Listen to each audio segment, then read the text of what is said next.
Hello everyone, and welcome to this Integrated DNA Technologies webinar on high-performance target capture methods. And we're going to be talking today about our exome target capture panel and the methods that we use. My name is Dr. Hans Packer, and I'll be serving as the moderator for today's presentation. The presentation today will be given by Dr. Kristina Giorda. Dr. Giorda is a staff scientist here in the NGS Scientific Applications Group at IDT. She completed her PhD in molecular and cellular biology at the University of Massachusetts at Amherst, where she studied viral entry and release mechanisms of the SV40 virus. Since completing her PhD, Kristina has focused her research and development on NGS tools and methods, and she's been doing that for IDT for a while now, and a couple of other companies as well. Kristina's talk today should last about 30 minutes, and following that presentation, she will answer as many questions as possible from attendees. And we do encourage you to ask those questions at any time during the presentation, during or after the presentation. You can just do that by typing them into this widget, the panel, in the GoToWebinar control panel. The questions box should have a little plus sign or an up arrow, depending on whether you're in a Mac or a PC, on the right-hand side of that bar. And if you click that, it'll pop that window out larger and you can ask your question. At the end of the presentation, we'll have time allotted where I will then read your questions to Dr. Giorda, and she will answer as many of them as we can get to. We really do try to answer everything. If we don't get to your question during this, or if we're unable to answer something, we'll then follow up with you by email. Also, in case you need to leave early or you want to revisit this webinar later for additional information, we are recording the presentation and we share all of our webinars. So this one will be on one of these links, as well as previous webinars at vimeo.com/IDTDNA or on youtube.com/IDTDNA bio. And we do get questions about the slide deck itself, and we will be posting that to our SlideShare site, which is slideshare.net/IDTDNA. And all of those will be posted in the next couple of days. Don't worry about remembering all of these links right now. They'll be sent to you in an email follow-up to let you know when they're available. They're also great resources for other NGS webinars that we've done in the past, and we cover a bunch of other topics. We've done a lot of CRISPR webinars and qPCR webinars, for example, so there's lots of great content there. And we are seeing your slides.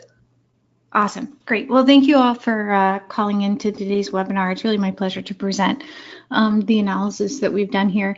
I'm going to cover a lot of topics, and they really span from really just entry level, sort of information for people who are new to the target capture space, all the way through to some, I think, much more interesting analysis towards the end that's not as common, and I think will be really informative for everyone.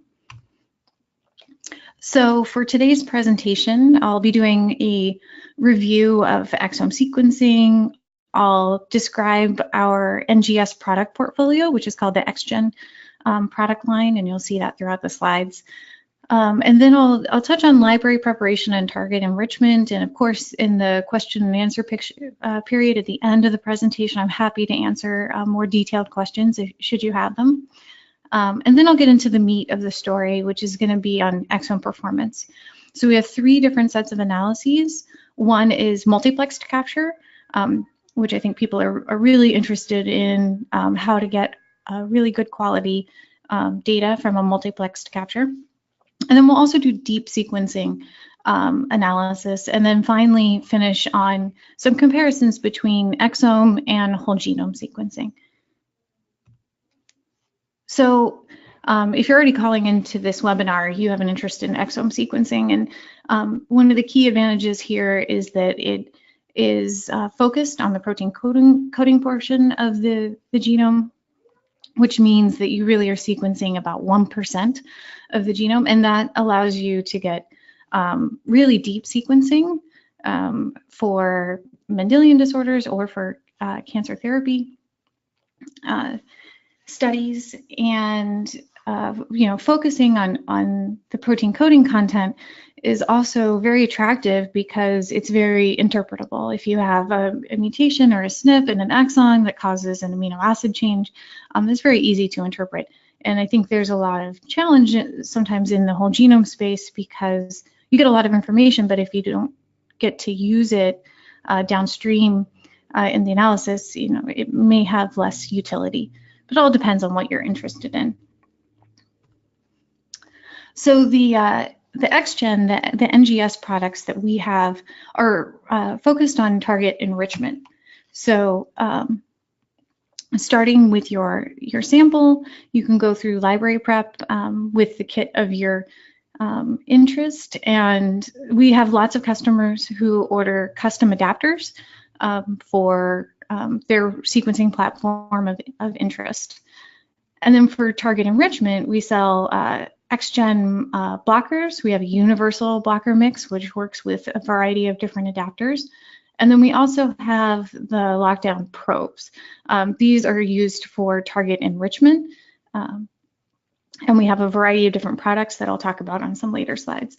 And then at the end, you do your sequencing on your platform of interest. So the data that I'll be presenting today is all Illumina sequencing, which is the most widely adopted.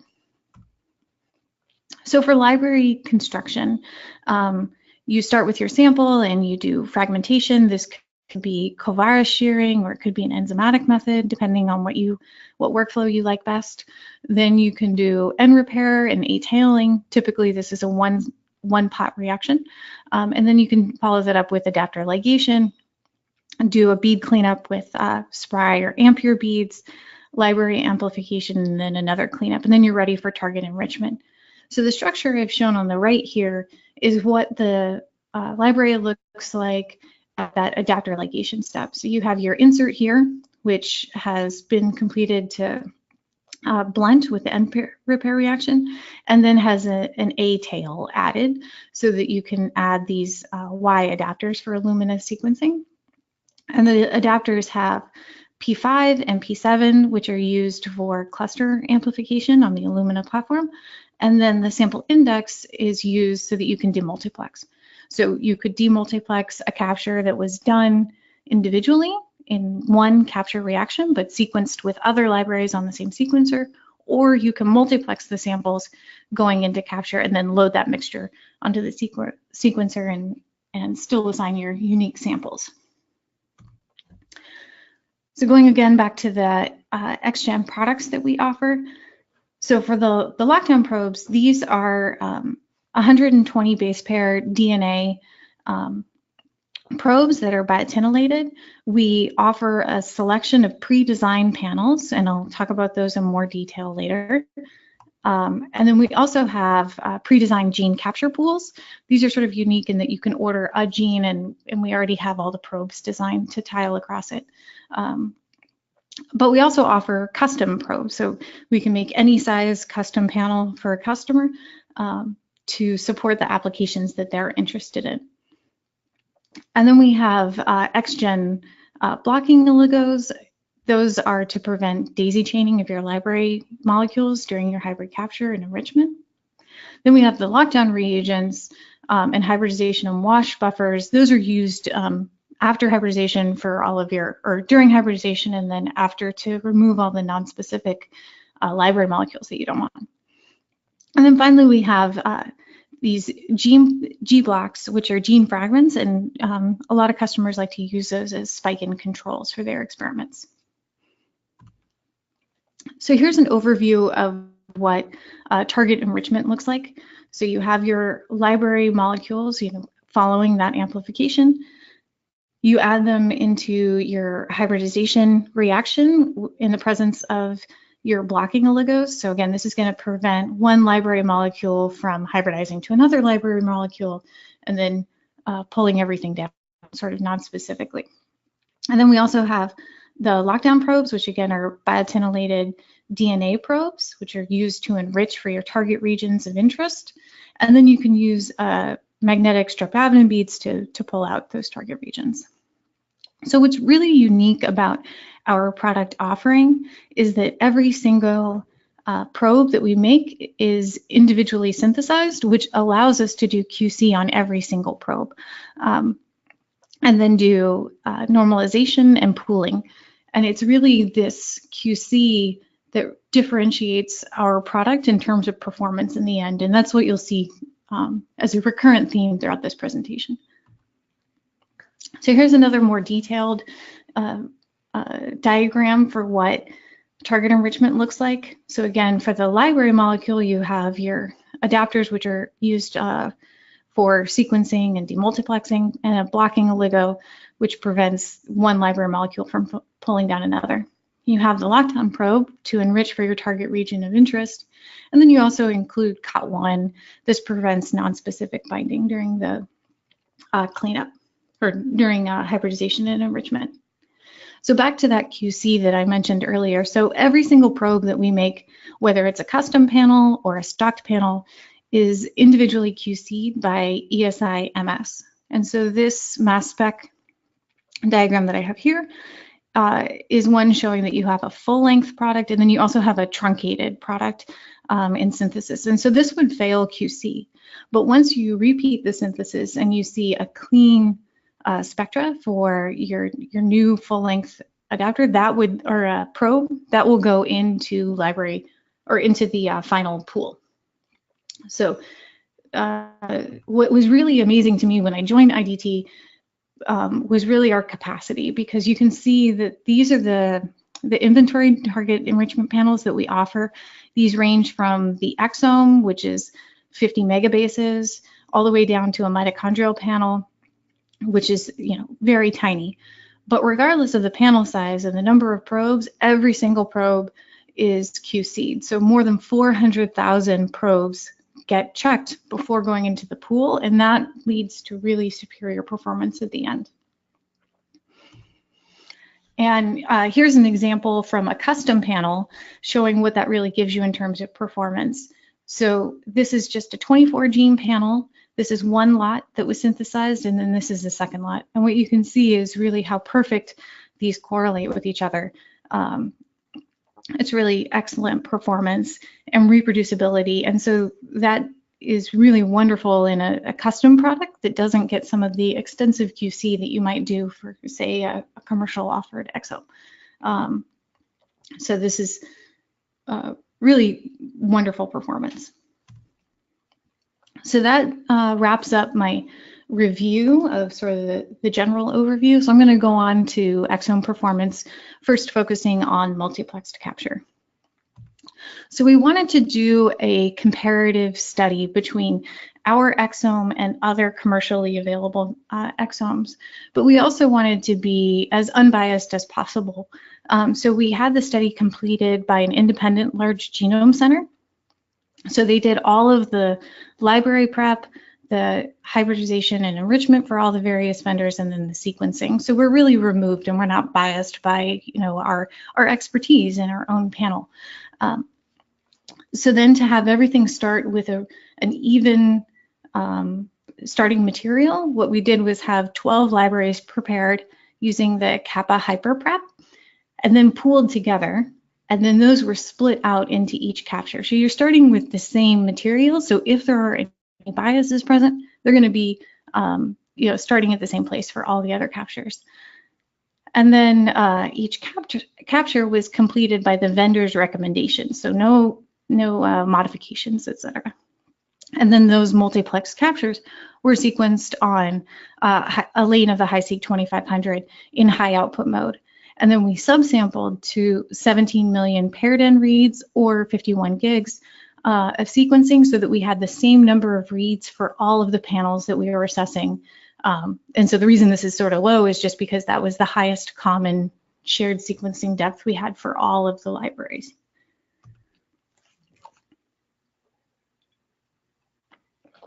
Okay, so one of the big questions that you have whenever you're looking at any commercial panel is really about content.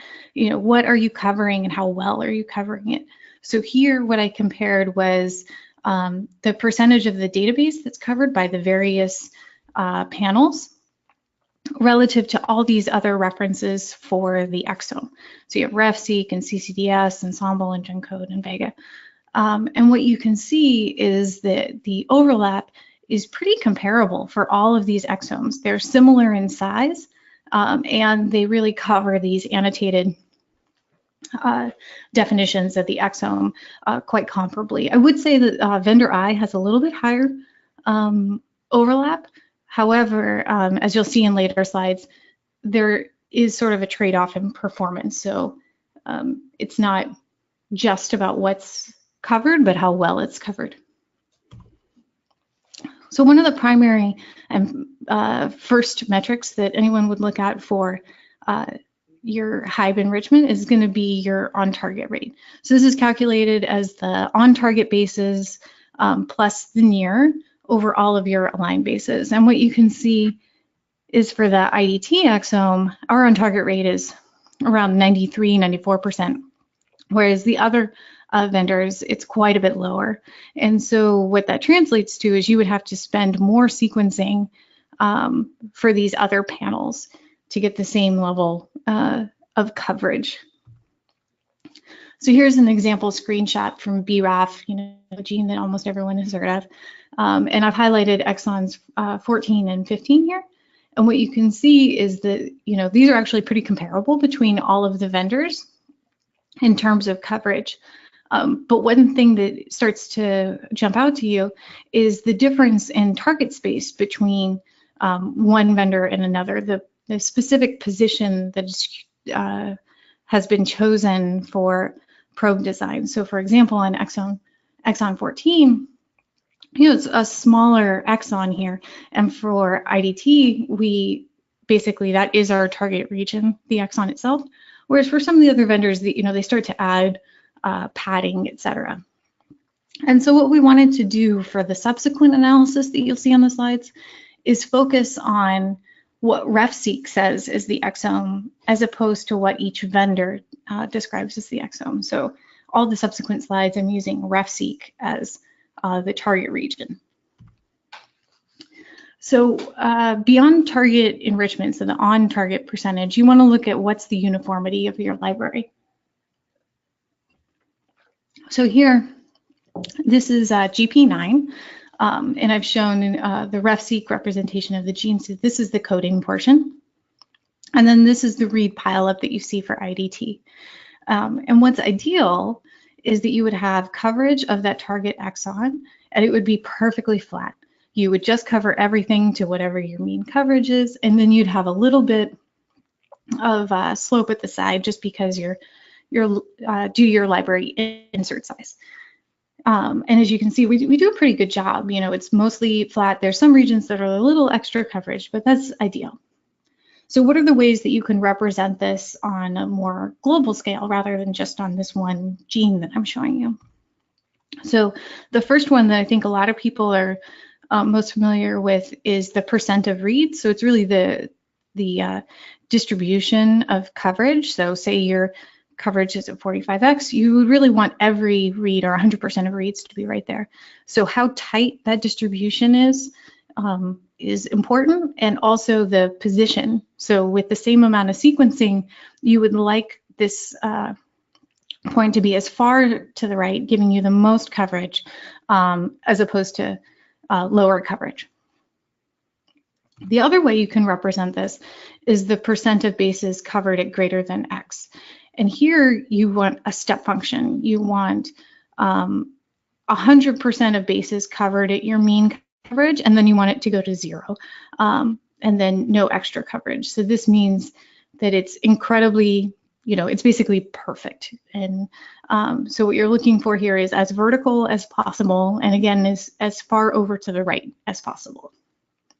So what does our data look like in comparison to the other panels that we assessed? So for percent of reads, you can see that we have a nice tight distribution, and it's also much further over to the right than the other panels when you start with the same number of reads. So we're getting deeper coverage with fewer reads, which translates to less cost at the end to get enough coverage of all of your sites to do variant calling. The other thing I'll also point out is that for these other panels, besides having less coverage, you can also see they start to have some regions that are a little bit over covered. So for example, for vendor I, they have some regions that are getting extra coverage and they're kind of losing out to the bulk of the exome. And how does this look when we look at the percent of bases covered at greater than X? Again, what would be perfect here is if you go out flat and then drop down, And for IDT, you can see that we see very good performance. So it's pretty flat and also drops down nicely. And here I've highlighted with the dashed line what 20x coverage is. And so you can see greater than 93% of bases are covered at least 20x. Whereas for the other vendors, it's closer to 75%. So if you need 20x coverage in order to do your variant calling for your sample, you're going to have a considerable fraction that you can't do the variant calling for.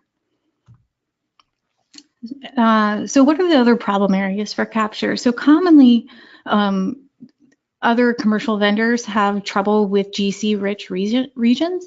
And what this translates to in a more biological sense is that you get poor coverage of first exon. So here, this is the GC content for different exons going from short, medium to long. And you can see for the first exon, first coding exon, these are higher in GC content, regardless of size. And then for an internal exon, they're lower, but they do trend higher once they become longer exons. So if a capture has poor enrichment of GC-rich regions, then you're going to probably see poor performance on first exons. So what does it look like for the various captures that we compared? So first we used RB1 as an example because it has high GC content for exon 1 and more middle of the road GC content for exon 2. And as you can see for the IDT exome, both regions are covered pretty uniformly and to a similar depth. Whereas for the other vendors, you can see that they have very poor coverage of exon 1 and a lot more reads going to exon 2. Now you could rescue these exons for the other panels, but you would need to do a lot more sequencing. So to bring the coverage up for this region, you need to do extra sequencing, but you also would be sort of throwing away reads on the second exon to boost their performance. So by having this very uniform performance with IDT, you don't need to do as much sequencing.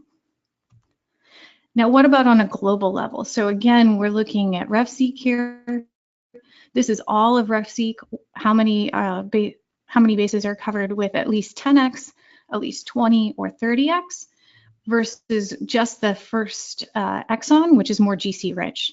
Now for IDT, you can see for 10x coverage, we're in the high 90%, and that holds pretty strong all the way out to 30x, where we have more than 75% of RefSeq and first exons covered, whereas for the other panels, it is increasingly difficult for them to cover the first exons well. So that summarizes our findings for the multiplex capture. Now let's move on to deep sequencing. So here what we did was just do one library with the Kappa hyperprep and then split it amongst the 4 different captures and then do really high sequencing using the HiSeq 4000 so that we have a lot of reads to work with.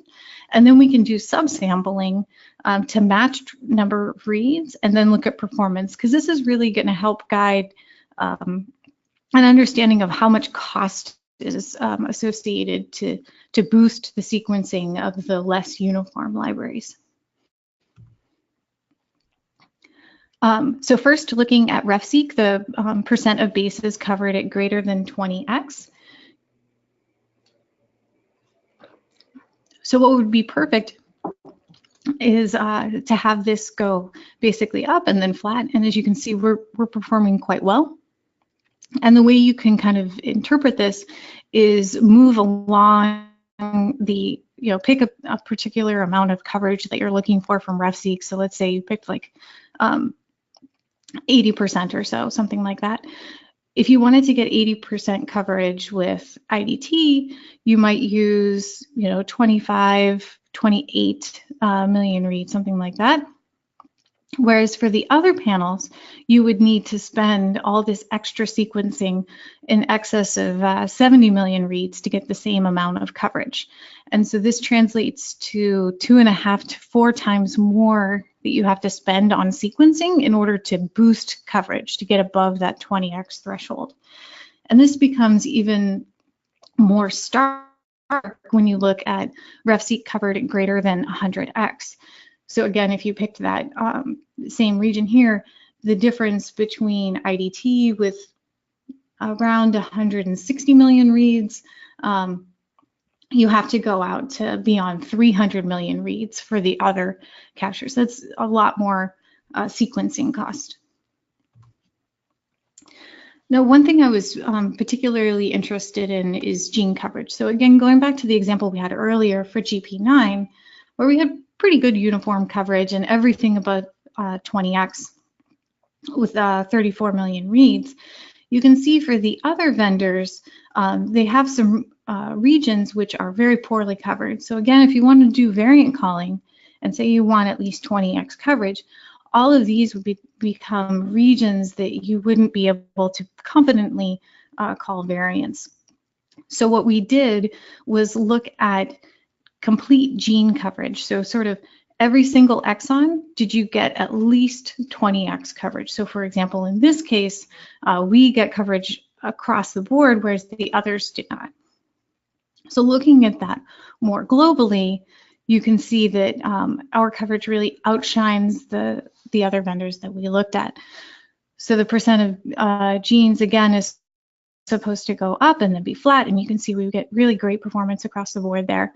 And then if you zoom in on what we observe at 100 million reads, shown as the bar graph on the right, we have excellent coverage at 10, 20, and 30x of genes, so end-to-end gene coverage, everything from the first to the last exon, whereas the other panels, they're closer to, say, around 60% for the other panels at 20x coverage, and it becomes much more stark when you go to 30x.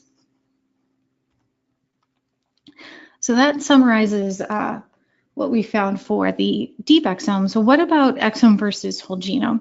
So there's been lots of talks that I've seen and literature reviews talking about how target capture struggles on those GCrich regions, and in order to overcome that, you need to do whole genome sequencing to kind of patch poor coverage. So a nice example of that sort of finding that you'll see is from ECCES. So this is a consortium effort where they're putting together aggregating data from thousands of individuals. It's above 60,000 at this point.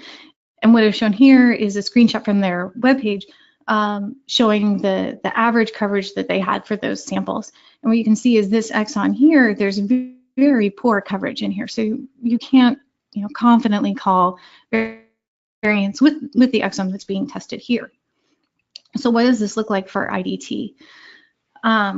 So again, starting with just the 34 million reads, we see excellent coverage end-to-end for ApoE, above 20x for the entire gene. Whereas for the other vendors, you see this patchiness where it really drops off, and it's pretty consistent with what I showed on the previous slide. So what's really driving this performance is the fact that we QC every single probe.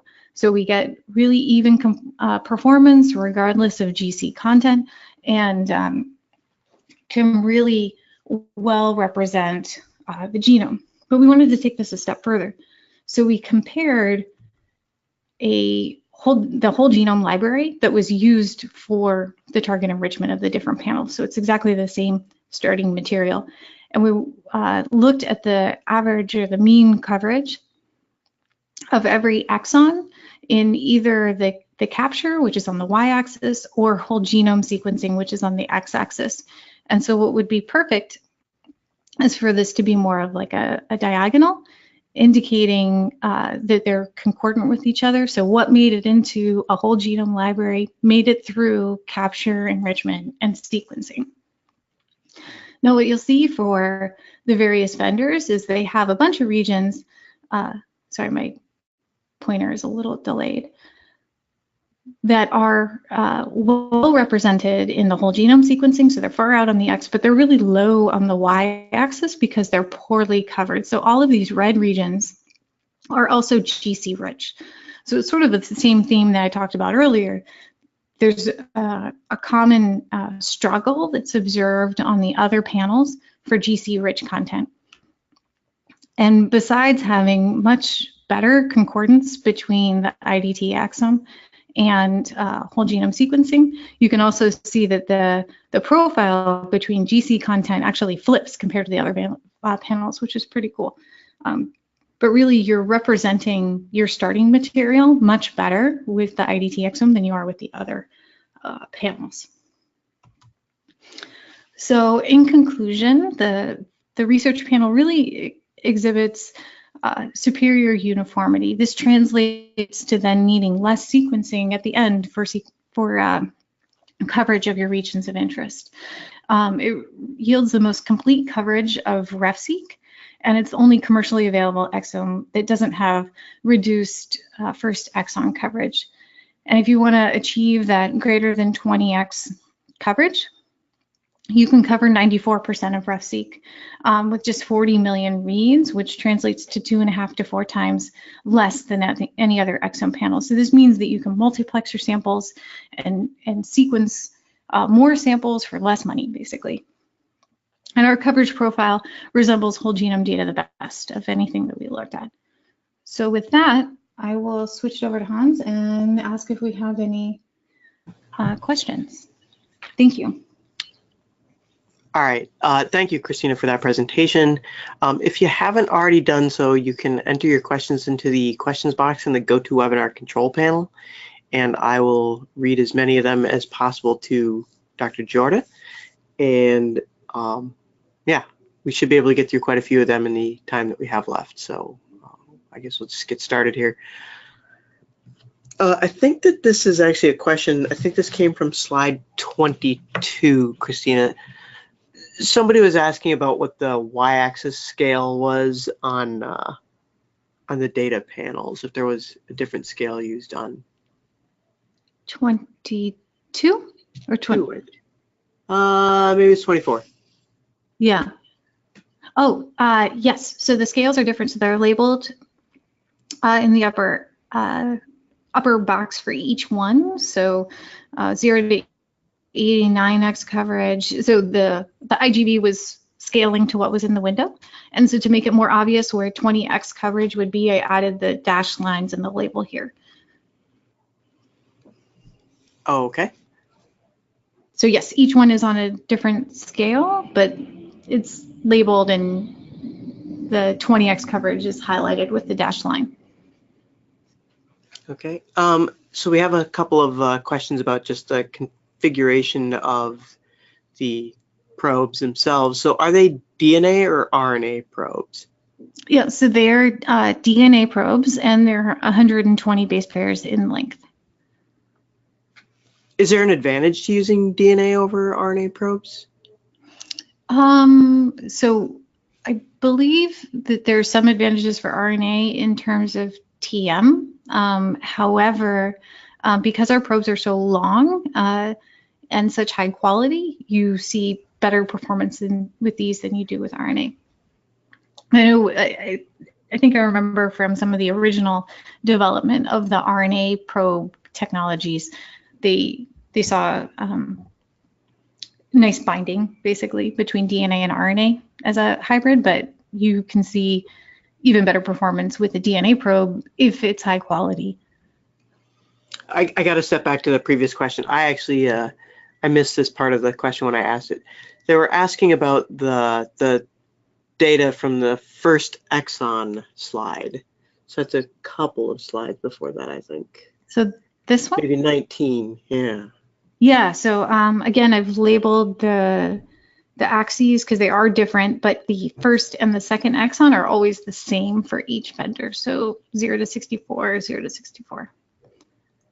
Okay. So if I were to put these, say, all on the scale that you need for vendor I, then ours will look quite low, but you don't need 165x coverage of the exon. Right, and that 165x, it's basically to get that first exon to a visible level, correct? I mean, that's why you've done that?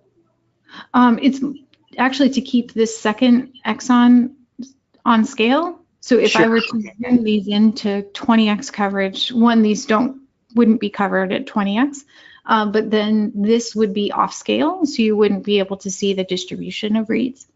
I see. So you're filling your data view, basically. I got you. Yeah. Okay. The next question that we have is, are we able to do completely custom panels? Yeah, absolutely.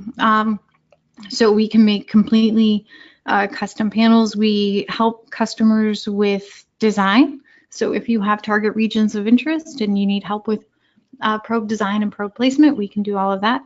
One thing I didn't highlight earlier on is besides having all of these panels that are inventoried, our panels are totally modular too. So you can put together an exome with a human ID or with a pan-cancer to get maybe more coverage of cancer-related genes or AML, whatever you might be interested in. But you also can do a mixture of any of those with a custom panel. So say you like our exome for the most part, but you have some particular genes that you're interested in, you can design those, synthesize those, and then add them to our exome however you want. So it's very modular. Okay. And then the next question is, how much sample DNA do they need to input for these experiments? Oh, so there's two steps for input. One would be library construction. So I'll go back to this figure. So there's the input into library construction, and then the second one is what's your input going to be into capture. And so I'll answer this in order. So first, for input into library construction, we make very good libraries down to 10 nanograms of material, and we've done lower than that as well. And once you get through this library amplification step, that final library that goes into capture enrichment, we want at least 500 nanograms to go into the hybridization reaction. So it's quite flexible. The reason we like to do 500 nanograms is so that you get really good library complexity once you do the sequencing and analysis. And so when you're doing the multiplexing, so for example, we did 12 libraries into one hybrid capture reaction here. We did 500 nanograms per library, so 6 micrograms total. Okay. Yeah. And then a couple of people just wanted to know, this is something that I'll address. We do post the slides to our SlideShare site, and that's slideshare.net/IDTDNA. And you don't need to remember the link or anything. We'll send you links to the recorded presentation and the slide deck in a follow-up email, or you can just go look at that SlideShare site, or go to our webpage and look in our video library for this webinar in the near future, but also some past webinars and stuff that we've done on next generation sequencing and a bunch of other stuff. So, but we'll be sending you links. So.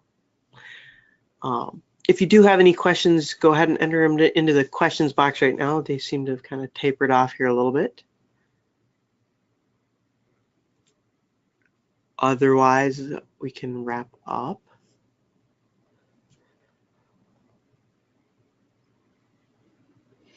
I'll just say one other thing that was asked in the other webinar, and not something I got into in this one, was about what modifications you need to use for multiplexing. So I think people had asked about concentration of the probes and the blocking oligos. And what I'd like to emphasize is that when we went to the multiplexing capture, we didn't change anything. So you still use the same amount of probes and blocker and COT1 as you would for just hybridization and capture one library, but you can scale it up. So besides all the savings that you get in terms of sequencing, because you have a really uniform library, you also get savings in terms of library prep and hybridization because you can run more samples at once.